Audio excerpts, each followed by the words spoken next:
અને આ તરફ અમદાવાદના બાવળામાં વરસાદ વરસ્યા બાદ અત્યારે પરિસ્થિતિ એવી છે કે જ્યાં નજર કરો તે માત્ર પાણી જ પાણી દેખાય છે। તમામ રસ્તાઓ બંધ થઈ ગયા છે। વરસાદ બંધ થયો છે પરંતુ લોકોની મુશ્કેલીઓ બંધ થવાનું નામ નથી લેતી। અમદાવાદમાં ગત 2 દિવસ ધમધોકાર વરસાદ વરસ્યો હતો। જો કે આ વરસાદને બંધ થયે કલાકો વીતી ચૂક્યા છે। તેમ છતાં શહેરના અનેક વિસ્તારો એવા છે કે જેમાં પાણી ભરાયેલા છે। તેમાંનો જ એક વિસ્તાર અમદાવાદનો બાવળા વિસ્તાર છે। બાવળામાં પાણી ન ઓસરતા લોકોમાં રોષ જોવા મળ્યો। છેલ્લા 3 વર્ષથી આ જ પરિસ્થિતિ છે, તો એમને એવું જ લાગે કે બાંગ્લાદેશમાં રહી રહ્યા છીએ। દર વર્ષે આની જ પરિસ્થિતિ છેલ્લા 3 વર્ષથી પાણીમાં આ સોસાયટીઓ। જ્યારે આજે અમે અહીંયા રજૂઆત કરવા માટે આવ્યા છે તો કોઈ સાહેબ હાજર નથી, કહે છે કે રાઉન્ડમાં ગયા છે। રાઉન્ડમાં ક્યાં ગયા છે ખબર નહીં। જ્યાં જે ઇમરજન્સી છે ત્યાંથી તો અમે આવ્યા, સાહેબ ત્યાંય નથી। અને બીજી વસ્તુ કે સાહેબે માનનીય આપણા એમએલએ સાહેબે એવું કીધું કે કામ બધી જગ્યાએ ચાલુ છે, દરેક જગ્યાએ પંપ મુકાયા છે, ગ્રીનેજ સિસ્ટમથી બધું ચાલુ છે, પણ કોઈ જગ્યાએ અત્યાર સુધી અમે એક પણ પંપ નથી જોયો। અમે કાલ બી આવ્યા હતા, બપોરના આવ્યા હતા, રાત્રે 7 સુધી અમે અહીંયા બેઠા હતા, પણ કોઈ અમને એનો જવાબ મળ્યો નહીં। અને પછી બધા જતા રહ્યા એટલે અમે ઘરે જાય અને અત્યારમાં સવારના અમે અહીંયા આવીને બેઠા છીએ, પણ અમને કોઈ હજુ કોઈ આવ્યું જ નહીં। અને અમે જવાબ કોને કહેવાનું, શું કોની જોડે વાત કરવી અમારે કહેતા નથી। અને કનુભાઈ અંદરથી બહાર નીકળતા નથી, એને પ્રશ્નનો જવાબ દેવા બહાર તો આવવું જોઈએ। ગમે તે હોય, ભાજપ હોય કે કોંગ્રેસ હોય, પણ માણસની મદદે તો બધાને આવવું જોઈએ કે ના આવવું જોઈએ। લોકો આક્રોશમાં છે અને બીજી બાજુ બાવળાનો ઇન્ડસ્ટ્રીયલ પાર્ક આજે પણ પાણીમાં ગરકાવ છે। ચારેકોર પાણી છે। અમદાવાદના બાવળા હાઈવે પરના ગેલોપ્સ ઇન્ડસ્ટ્રીયલ પાર્ક પાણીમાં ગરકાવ થઈ ગયો છે। ઇન્ડસ્ટ્રીયલ પાર્કનો રોડ પર પાણીનો નિકાલ ન થતા નોકરિયાત વર્ગને હાલાકીનો સામનો કરવાનો વારો આવ્યો। વરસાદ બંધ થયાના કલાકો વીત્યા છતાં પણ પાણી ઓસર્યા નથી। ચાંગોદરથી બાવળાનો સર્વિસ રોડ પર પાણીમાં ગરકાવ થયો છે। ઇન્ડસ્ટ્રીમાં પાણીના કારણે લોકોએ રોડ પર વાહનો પાર્ક કર્યા છે, તો રોડ પર વાહન મૂકીને ટ્રેક્ટર પર મુસાફરી કરી નોકરી જવા માટે લોકો મજબૂર બન્યા છે। અને આ બાજુ આણંદના ચાંગડા ગામના ખેડૂતોનો પણ મહામૂલો ડાંગરનો પાક બરબાદ થઈ ગયો છે।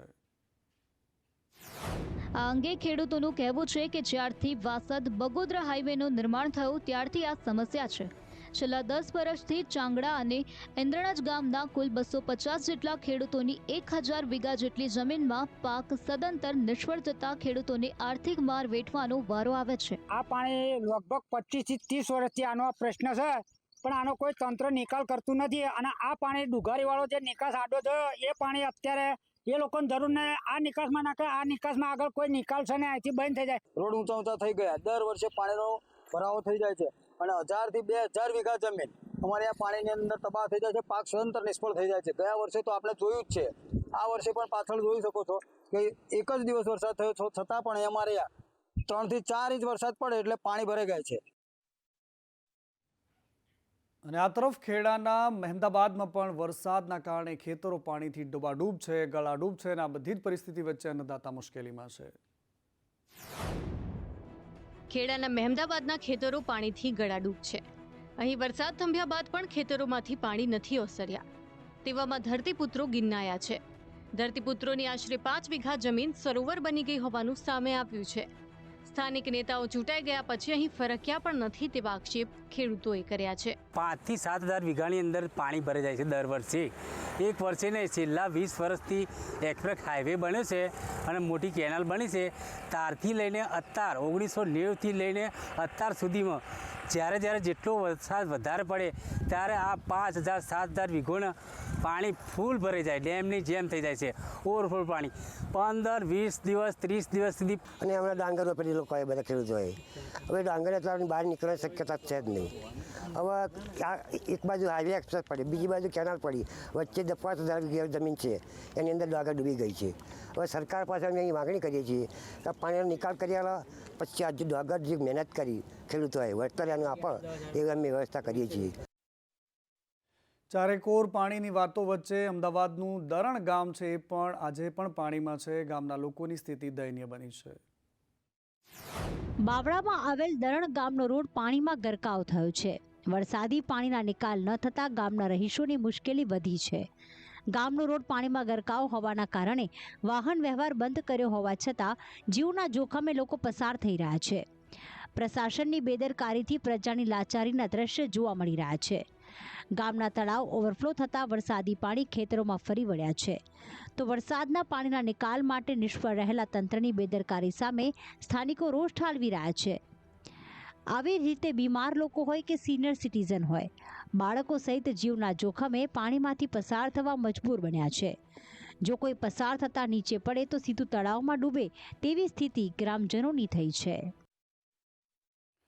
દાહોદમાં પણ સારો એવો વરસાદ વરસ્યો અને એના કારણે ચારેકોર પાણી ભરાયું છે. લીમખેડાનો ઉમરીઠા ડેમ અત્યારે ઓવરફ્લો થયો છે. દાહોદ જિલ્લામાં વરસાદી માહોલ જામ્યો છે. તેવામાં ભારે વરસાદને પગલે લીમખેડાનો ઉમરિયા ડેમ ઓવરફ્લો થયો. લીમખેડાનો ઉમરિયા ડેમ આ વિસ્તારના લોકો માટે જીવાદોરી સમાન છે. ઉમરિયા ડેમના જળસ્તરમાં વધારો થતાં ખેડૂતોમાં ખુશીનો માહોલ જોવા મળ્યો. ઉમરિયા ડેમ ઓવરફ્લો થયાના દ્રશ્યો ડ્રોન કેમેરામાં કેદ થયા. ધોધમાર વરસાદને પગલે ઉમરિયા ડેમની સપાટીમાં વધારો થયો.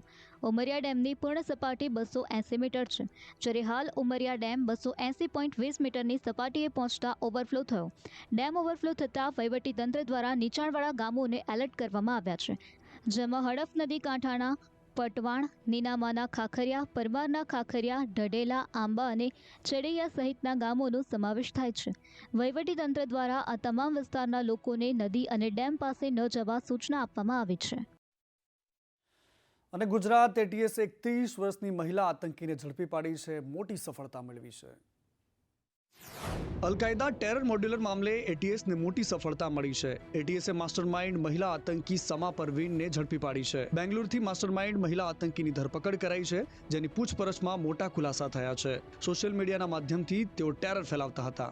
અમને અમારી જે ટીમ છે એ ટીમના ઇન્સ્ટા અકાઉન્ટ મળી આવેલા, જે કે સ્ટ્રેન્જર્સ નેશન 2, અને સાથે સાથે આનાથી જ રિલેટેડ જે ફેસબુક પેजेस છે, સ્ટ્રેન્જર્સ ઓફ ધ નેશન અને સ્ટ્રેન્જર્સ ઓફ ધ નેશન 2, આ ટોટલ 3 અકાઉન્ટ, 2 ફેસબુક ઉપર અને 1 ઇન્સ્ટાગ્રામ ઉપર અમને મળી આવેલો.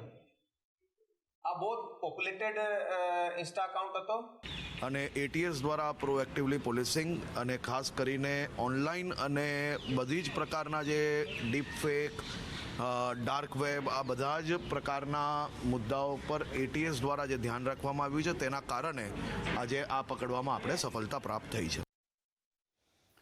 અને આ તરફ ભાવનગરના મેયર ભરત બારડે ભાજપના જ એક ગ્રુપમાં આત્મવિલોપનની ચીમકી ઉચ્ચારીને ત્યારબાદ આખું રાજકારણ ગરમાઈ ગયું. ભાવનગરના મેયર ભરત બારડે પોતાના ભાજપના ગ્રુપમાં જ એક મેસેજ નાખ્યો અને મેયર સાથે અન્યાય થતો હોવાનો ઉલ્લેખ કર્યો. આત્મવિલોપનની ચીમકી ઉચ્ચારી. જો કે આ મામલે ગ્રુપ એડમિનને જાણ થઈ તો તેમણે તરત જ મેસેજને ડિલીટ કરી નાખ્યા. મેસેજમાં તેમણે લખ્યું હતું કે તેમને ખોટી રીતે ટાર્ગેટ કરવામાં આવી રહ્યા છે અને જો ખોટી રીતે તેમને દબાવવાની કોશિશ કરવામાં આવશે તો તેઓ જાહેરમાં આત્મવિલોપન કરી લેશે. જે બાદ મેયરે આ મામલે સ્પષ્ટતા પણ આપી હતી. એક કર્મચારીથી, એસ્ટેટ વિભાગના કર્મચારીથી વારંવાર લોકોને તકલીફ થઈ રહી હતી, લારી ગલ્લાવાળાને, ફેરિયાવાળા લોકોને. તો મેં એમના વિભાગમાં જઈને મેયર હોવા છતાં વિનંતી કરી જોઈ કે ભાઈ માનવતા રાખીને કામ કરવું જોઈએ, ઈમાનદારીપૂર્વક, વફાદારીપૂર્વક અને મહેનતથી લોકોની સેવા કરવી જોઈએ, લોકોની સાથે રહેવું જોઈએ.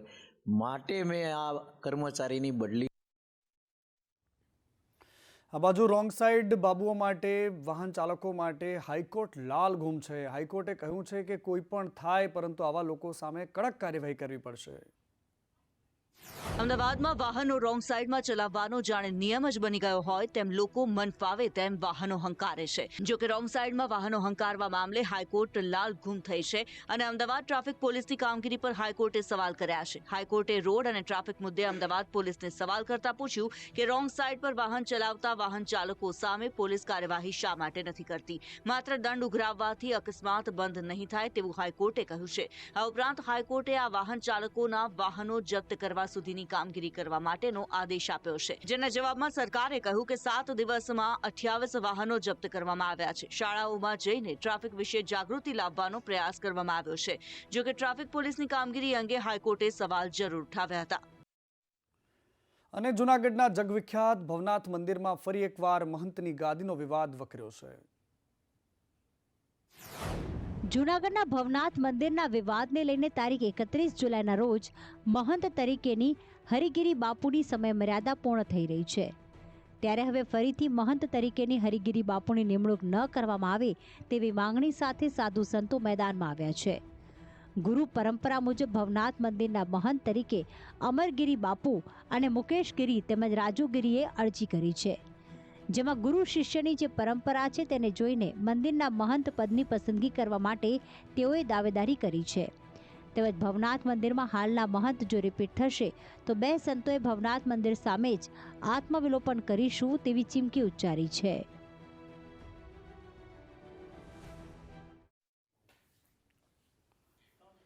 અને જૂનાગઢમાં આમ આદમી પાર્ટીના નેતા છે, જિલ્લા પ્રમુખ છે, એમને ઇન્દિરા ગાંધી ધૂણતા ધૂણતા આવી ગયા હતા. જૂનાગઢમાં આમ આદમી પાર્ટીના જિલ્લા પ્રમુખ રાજુ બોક્તરિયાનો ધૂણતો વિડીયો વાયરલ થયો. આ વિડીયો વાયરલ થતાં અનેક તર્ક વિતર્ક સર્જાઈ રહ્યા છે. આ વિડીયોમાં જોઈ શકાય છે કે રાજુ બોક્તરિયાને આમ આદમી પાર્ટીના પ્રદેશ પ્રમુખ યશુદાન ગઢવી પગે લાગી રહ્યા છે.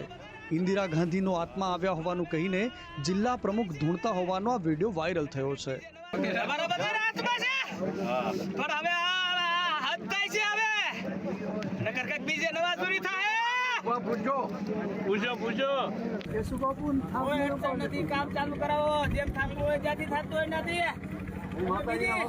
બીજી ઓલામાં પડોમાં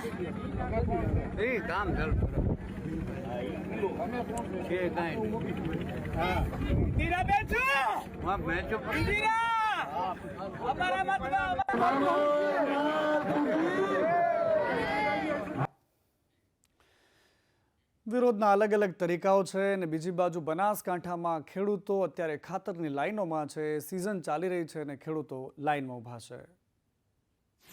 થરાદ પંથકમાં હાલમાં યુરિયા ખાતરની તીવ્ર અછત વર્તાઈ રહી છે. ખરીદ વેચાણ સંઘ ખાતે ખાતર માટે ખેડૂતોની લાંબી કતારો જોવા મળી રહી છે, જ્યાં ખેડૂતો પોતાનું કામ છોડીને વહેલી સવારથી ખાતર માટે કતારમાં ઊભા રહ્યા છે.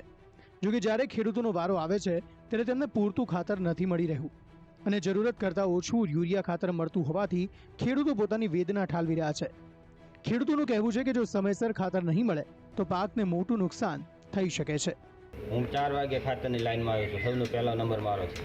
બરાબર, ખાતર મળે એવી અપેક્ષા લઈને આવ્યો છું. બરાબર, કાલની 2 ગાડીના સમાચાર મળ્યા હતા કે 2 ગાડી યુરિયા આવ્યો છે. બરાબર, કાલે આવ્યા હતા, કાલે ખાતર કે આજ નહીં મળે, સવારે આવશે ખાતર વહેલો, તમે વહેલા આવજો. તે ભાભીથી વહેલા આવ્યા, રેટ 4 વાગે ઘરથી ઉઠ્યા હતા, ત્યાં હું 5 વાગે આવ્યા છો, ખાત પીવા રહ્યા નથી. અને ગીરના જંગલમાં એક પ્રખ્યાત સિંહની જોડી હતી, જય અને વીરુની, હવે કાયમ માટે ઇતિહાસ બની ગઈ છે. 1 મહિના પહેલા વીરુના અવસાન બાદ 29 જુલાઈ 2025ના રોજ જયનું પણ મૃત્યુ થયું. આ દંતકથા સમાન જોડી હવે ઇતિહાસ બની ગઈ છે. ગુજરાત વન વિભાગના અધિકારીઓ અને પશુ ચિકિત્સકોના, જેમાં વનતારાની ટીમ પણ સામેલ હતી, તેમના અથાગ પ્રયાસો છતાં પણ બંને સિંહોને થયેલી ઈજાઓમાંથી તેમને બચાવી ના શકાયા. વન્યજીવ પ્રેમી પરિમલ નથવાણીએ આ ઘટના પર ઊંડો શોક વ્યક્ત કર્યો. જ્યારે વડાપ્રધાન નરેન્દ્ર મોદીએ પણ તેમની તાજેતરની ગીર મુલાકાત દરમિયાન આ રાજસ્વી જોડીને નિહાળી હતી. શોલે ફિલ્મની યાદ અપાવતી તેમની અતૂટ દોસ્તી અને મલાણકા, નતળિયા જેવા વિસ્તારોમાં તેમનું સામ્રાજ્ય વનજીવન અને વન્યપ્રેમીઓ માટે હંમેશા યાદ રહેશે. ગીર હંમેશા દંતકથારૂપ સિંહ જોડીઓનું અભયારણ્ય રહ્યું છે. જય અને વીરુ પહેલા આ જંગલમાં ધરમ અને વીરની જોડી પણ હતી, જેની ભાઈબંધીની ગાથા આજે પણ ગવાય છે. અને મોરબી તાલુકાના કૃષ્ણનગર ગામે જર્જરિત પાણીના ટાંકાને તોડી પાડવા અને બીજો બનાવવાની રજૂઆત ગ્રામજનો દ્વારા છેલ્લા 10 વર્ષથી કરી રહ્યા છે, તેમ છતાં પણ તેમની કોઈ વાત સાંભળવા તૈયાર નથી. મોરબી તાલુકાના કૃષ્ણનગર ગામે જર્જરિત પાણીના ટાંકાને તોડી પાડવા અને બીજો બનાવી આપવાની રજૂઆત ગ્રામજનો છેલ્લા 10 વર્ષથી કરી રહ્યા છે. આ જર્જરિત ટાંકો બાજુમાં આવેલી શાળાના બિલ્ડિંગ પર પડે અને કોઈ દુર્ઘટના સર્જાય તો જવાબદાર કોણ, તે સવાલ છે. અમારી રજૂઆત એ છે કે આ પાણીનો ટાંકો એકદમ જર્જરિત છે, ગમે ત્યારે પડી શકે છે અને બાજુમાં સ્કૂલ છે, સ્કૂલમાં 40થી 50 વિદ્યાર્થીઓ ભણે છે, નાના નાના બાળકો. તો એ ટાંકો માથે પડે તો એ બાળકોની જવાબદારી કોણ લેશે? ધારાસભ્ય લેશે, સંસદ સભ્ય લેશે, કોઈ કલેક્ટર લેશે, TDO સાહેબ લેશે, કોણ લેશે? આશરે 8 થી 10 વર્ષ પહેલાં અમે રજૂઆત કરેલી છે, મૌખિકની લેખિત બંને. અને ટાંકાની બાજુમાં નિશાળ આવેલી સરકારી, એમાં 100 છોકરા આપણે ભણે છે બાળકો.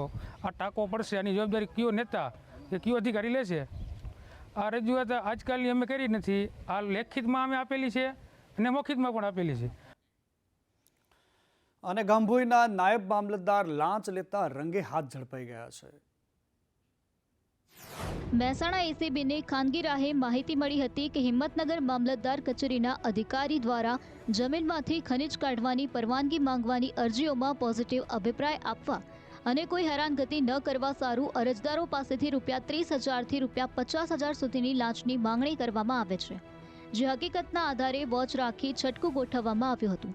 જે દરમિયાન લાંચ આપવા આવનાર વ્યક્તિ જ્યારે લાંચ આપી રહ્યો હતો તે જ સમયે એસીબીએ આરોપી નાયબ મામલતદાર જીતેન્દ્ર પટેલને લાંચ લેતા ઝડપી લઈને તેની અટકાયત કરી. આરોપી જીતેન્દ્ર પટેલે આ પહેલા કોઈની પાસે લાંચ માંગી છે કે કેમ, તેની સાથે અન્ય કોઈ પણ સંડોવાયેલું છે કે કેમ તે અંગે પણ તપાસ કરવામાં આવશે. જીતેન્દ્ર પટેલની બેનામી સંપત્તિ અંગે પણ તપાસ હાથ ધરવામાં આવશે. અને સુરતમાં જહાંગીરપુરાની એક શાળામાં આઈટીઆઈના વિદ્યાર્થીઓ સાથે ભેદભાવ કરાઈ રહ્યો છે. જહાંગીરપુરાની શિશુકુંજ વિદ્યાવિહારમાં આ ભેદભાવનો આક્ષેપ થઈ રહ્યો છે. કોમ્પ્યુટર પીટીના ક્લાસમાં આરટીઆઈના વિદ્યાર્થીઓને બેસવા ન દેતા હોવાનો આરોપ વિદ્યાર્થીઓના વાલીઓએ કર્યો. વાલીઓએ કહ્યું કે એક્ટિવિટી ફી પેટે ₹2,000ની શાળા સંચાલકો માંગ કરી રહ્યા છે. અમારી પાસે અત્યારે 2,000ની માંગણી કરે છે એક્ટિવિટીની ફીસ બાબતથી, અને એ લોકો એવું કહે છે કે કોમ્પ્યુટર છે, પછી આપણે શારીરિક શિક્ષણ છે, પીટી છે, કરાટે છે અને ડાન્સ છે, એમાં બધા અમારે એમ કહે છે કે 2,000 તમારે એક્ટિવિટીની ફી વસૂલ કરવી પડશે. જે એક્ટિવિટી ફીસ લેવામાં જાણ કરવામાં આવી છે એ પેરેન્ટ્સને કહેવામાં આવી છે, અને પેરેન્ટ્સને એવું પણ કહેવામાં આવ્યું છે કે તમે તમારી સગવડતાએ ફી ભરી શકો છો. રહ્યું બાળકનું એજ્યુકેશન, તો અમે વિદ્યાર્થીઓનું એજ્યુકેશન બગાડતા નથી. એવા વિદ્યાર્થીઓને અમે સ્ટાફ રૂમમાં બેસાડી અને શિક્ષકો દ્વારા શૈક્ષણિક કાર્ય જ કરાવીએ છીએ. અને રાજકોટના ત્રાંબા ગામના લોકોએ પોતાના વિસ્તારમાં વિકાસના કામ ન થતા હોવાથી રોષિત થઈને ભાજપના નેતાઓને ગામમાં આવવા માટે પ્રવેશબંધી કરી દીધી છે. ગામ લોકોએ રોષિત થઈ સ્થાનિક ધારાસભ્ય ભાનુબેન બાબરિયા ચૂંટાયા બાદ ગાયબ છે તેવા પોસ્ટર લગાયા છે અને પોતાનો રોષ વ્યક્ત કર્યો છે.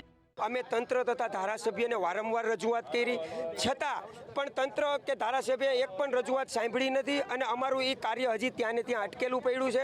એટલે તથા આજુબાજુના ગામ તથા ત્રંબાવાસીઓએ એવું નક્કી કર્યું કે ભાજપના કોઈ પણ આગેવાને બરોબર ત્રંબામાં પ્રવેશ કરવો નહીં, અને અમારા ધારાસભ્ય અને કેબિનેટ મિનિસ્ટર શ્રી ભાનુબેન બાબરિયા કે જે 2022 પછી ચૂંટાણા પછી ત્રંબામાં એક પણ વાર આવ્યા નથી, તો અમે એને ગુમ થઈ ગયેલા જાહેર કરી છે.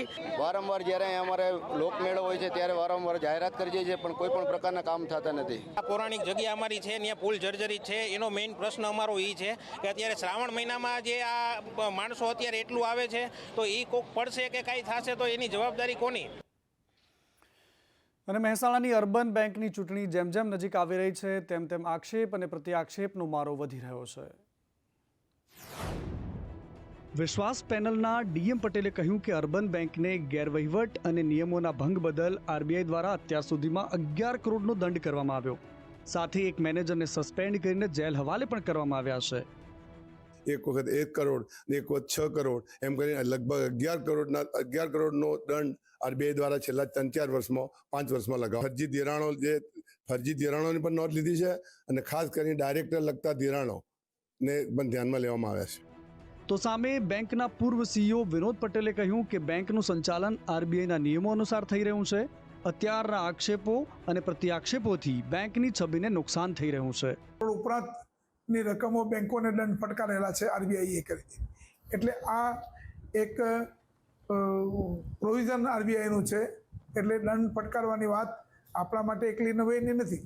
બીજી બેંકો પણ, મોટી બેંકોને પણ આવી રીતે દંડ ફટકારેલા હોય છે કરી દે. અને પાટણમાં નગરપાલિકાના ચીફ ઓફિસર અને કોંગ્રેસના કાર્યકરો વચ્ચે બોલાચાલી થઈ, જે વિડીયો સોશિયલ મીડિયામાં વાયરલ થયો છે. પાટણ નગરપાલિકામાં પાલિકાના ચીફ ઓફિસર અને કોંગ્રેસના કાર્યકરો વચ્ચે ઉગ્ર બોલાચાલી અને તૂતુ મેમેનો બનાવ બન્યો. આ મામલો એટલો બધો વણસ્યો કે મોડી રાત્રે પાટણના ધારાસભ્ય કિરીટ પટેલ સહિત કોંગ્રેસના અગ્રણી નેતાઓ પાટણ શહેરના એ ડિવિઝન પોલીસ મથકે પહોંચ્યા. સ્થાનિક પ્રશ્નોને લઈ કોંગ્રેસના આગેવાનોએ મંજૂરી વગર ઓફિસમાં ઘૂસી ગયા, જેમાં ભાજપ વિરોધી સૂત્રોચ્ચાર કર્યા. જે મામલે ચીફ ઓફિસર હિરલ ઠાકરે મુખ્યમંત્રી, પોલીસ અધિક્ષક તેમજ કલેક્ટરને અરજી કરી છે. હા, એટલે મેં તાત્કાલિક પોલીસ ફરિયાદ આપી દીધી, કારણ કે એક મહિલા સરકારી અધિકારીની ગરિમાને લાંછન પહોંચાડવાનું એમને કામ કર્યું. એ અમુક જે શબ્દો બોલ્યા હતા એ પણ અયોગ્ય હતા, એ ન બોલી શકે એવી રીતે, અને ટોળાશાહીમાં આવી અને એ મહિલા અધિકારીને ડરાવવા ધમકાવવાની વાત કરે અને ઉપરથી ધારાસભ્યશ્રીને પણ પાસે ફોન કરાવીને ડરાવવા ધમકાવવાની વાત કરે, તો આ બધી બાબતો છે એ હું ચલાવી ન શકું. આથી મેં પોલીસ ફરિયાદ આપેલી છે. વાત વડોદરાની કરવી છે. વડોદરા વાઘોડિયા મુંબઈ હાઈવે પર ઠેર ઠેર ખાડા પડ્યા છે અને એના કારણે લોકો પરેશાન થઈ રહ્યા છે. વાઘોડિયા બોમ્બે નેશનલ હાઈવે પર ઠેર ઠેર ખાડાઓનું સામ્રાજ્ય જોવા મળી રહ્યું છે. હાઈવે પર ખાડાઓમાં રોડ છે કે રોડમાં ખાડા છે તે કહેવું મુશ્કેલ બન્યું છે. ખાડાઓના પગલે શરીર ઉપરાંત વાહનોને પણ નુકસાન પહોંચ્યું છે. વાહન ચાલકોએ સરકારની આકરી ઝાટકડી કાઢતા રોષ વ્યક્ત કર્યો છે. અમદાવાદ બોમ્બે એક્સપ્રેસ હાઈવે છે આ બરાબર, બહુ સારામાં સારા રોડ છે અને ભાજપની સારામાં સારી નીતિ છે આ રોડની. ખરેખર આવો રોડ હોવો જોઈએ ભારતમાં, ઇન્ડિયામાં અને ગુજરાતમાં. આવા રોડ હોય ને પબ્લિક બહુ ખુશ થઈ જાય. ખરેખર શરમજનક વાત છે, શરમાવવું જોઈએ અમને તંત્રએ. જે રીતે રોડની અત્યારે પરિસ્થિતિ છે, સરકાર કરોડો રૂપિયા રોડ પાછળ ખર્ચે છે, શું લાગી રહ્યું તમને? ટાઈમ પાસ કરવાનો ધંધો છે, કોઈ કામ થતું નહીં લાગતું. અને ગોધરામાં એક જર્જરિત પુલ લોકોના માથાનો દુખાવો બન્યો છે. આ પુલ ગમે ત્યારે તૂટી પડે તેવી સ્થિતિમાં છે. અમદાવાદમાં ભારે વરસાદ બાદ બાવળાની સ્થિતિ જળબંબાકાર બની ગઈ છે. બાવળામાં પાણી નહીં, પરંતુ પાણીમાં જાણે બાવળા હોય તેવું લાગી રહ્યું છે. આ શહેરની હાલત ખૂબ જ ખરાબ થઈ છે. બેટમાં ફેરવાયેલા શહેરમાં લોકો ગળાડૂબ